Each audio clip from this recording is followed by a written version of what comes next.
না, ওনার বাবা চললো আবার একটা 450 টাকা দামের ওষুধ আনতে।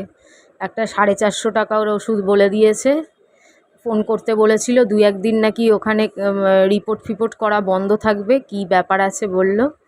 তা রিপোর্ট হয়তো আজকে দিলেও দিতে পারে, নালে আরও 4-5 দিন পর। কিসের জন্য যেন বন্ধ আছে রিপোর্ট ফিপোর্ট করা, টেস্ট ফেস্ট করা। তো একটা ওষুধ বলে দিল, তার দাম আবার 450 টাকা। সেটা ওনার বাবা এখন আনতে বেরোবে। আবার 450 টাকার আরেকটা ওষুধ, বোঝো কাণ্ড।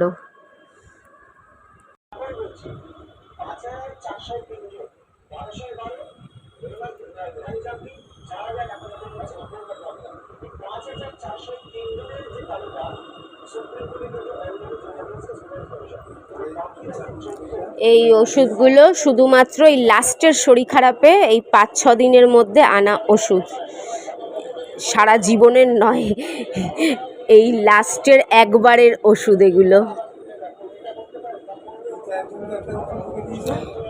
ওর হোল লাইফেও যা ওষুধ খেয়েছে, মানে একটা ছোট্ট খাট্ট দোকান হয়ে যাবে মেডিসিনের।